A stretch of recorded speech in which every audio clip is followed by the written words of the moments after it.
So we usually categorize the projects, whether they're based on blocks or if they have different units, or we can take one block as a zone itself and so on. We can take each system as a different zone, and I'm just basically telling you that you can categorize the parts in the plan based on your preference. So first, let me just go over here and select the model line tool to create a rectangle over here on the lower left side of the plan.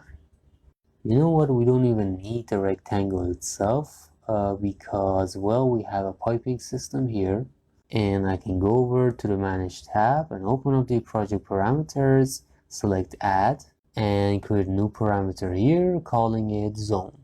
Put it under the text type and the identity data group parameter, and for the categories themselves I can go over here and check the pipes, the pipe placeholders, installations, fitting accessories, but leave the pipe systems to be, but check the plumbing fixtures. And then we have the MEPs over here. Let's leave this be as well. We just need the pipes for now, but you can add in whichever category you want. And so after that, I'll press OK. All right, then let me just bring this over here. And then in the plan, we can use the click and drag to select the items up to here. We can bring this outwards and select this up to here. All right, so once again, using click drag, we can select the plan, let's say up to here, and it's just taking a bit of time to process the information. All right, so select up to this point, and then I'll go up here and open up the filters menu, press check none except for the pipes. So select the pipes, pipe fittings, plumbing fixtures, and the pipe accessories, and press OK.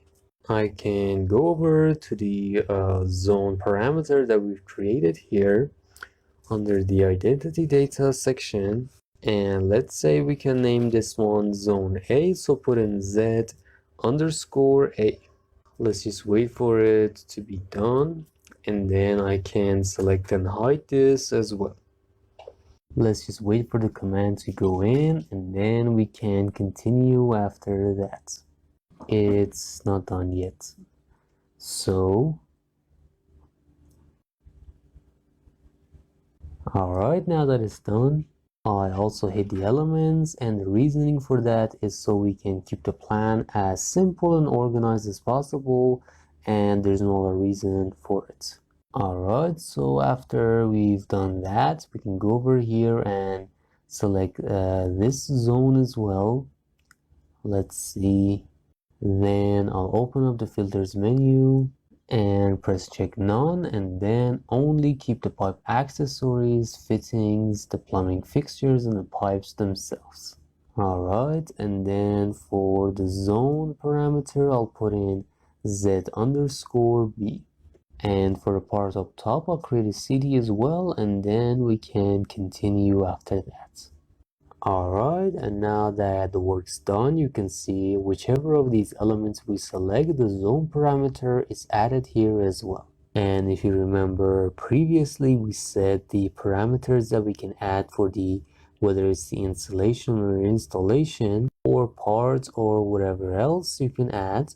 And then let's say here we want to use the same system type or system classification parameters, which is a bit like coding for each zone.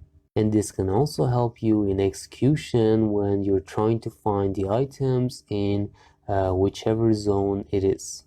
Now you can do this for pipes, fittings, accessories, and do them separately for each one, but I'll do the part for pipes, and then you'll only need to change a simple category after that.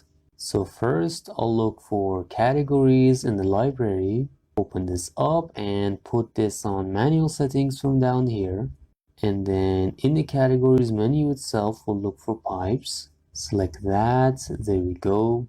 Then we can go back to the library and look for all elements of category, which shows us all of the elements who use this category in the plan, and then we can press run. Alright, and the number isn't too low either. It's about 11,381, the number of segments or pipes that we have in the plan. And now we want to get the parameters of these. So we'll look for get parameter, connect it to here, and then they get a copy of it and bring it down here. Alright, then we can open up a string, type in zone and connect that to the parameter name. And then for the get parameter down here, I can put in system classification in the string and connect that to the parameter name. Alright, then we'll press run and let's see what we can get. Alright, so this part's fine, this one's fine as well, but I think I misspelled system classification. That's why we didn't get the results here. Had two S's. Alright, so put in the system classification inside of the string and then we can connect it. Alright, now we can press run to see what we can get.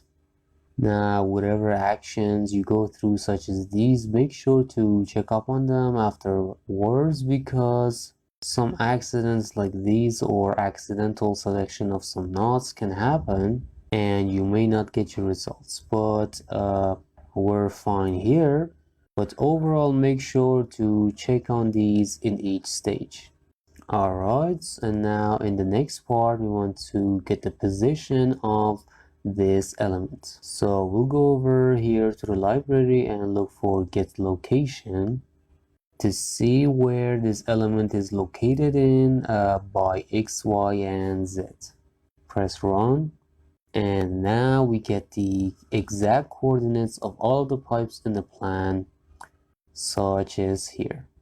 Alright, and now up here in the library, I'll look for points, and then we can open up these three that say X, Y, and Z. Alright, and then we can place them here and use Ctrl L to align them, and we can also right click and align them on the left side as well. After that, we'll connect them to the geometry here, all three of them, and then press run to see what we can get. Now we've isolated the amounts of X, Y, and Z of each of them here. But now let's see where we get the warning from. Alright, so let's see what the problem is here. So now let's do something else. Let me first disconnect these because we get the geometry here, but we want the points instead. Alright, so then we can go up here to the library and search for get location, which gives us this, which uses the clockwork package, which is quite important. Now let me first delete these, and this package gets the elements from one side, and then press run to see. And it also gives us our outputs of points and the curves all separately, and it basically gives you whatever you want. And now we can see we get all of the different parts, even the points and the elements as well. So now I'll connect the point to X, Y, and Z here and hit run.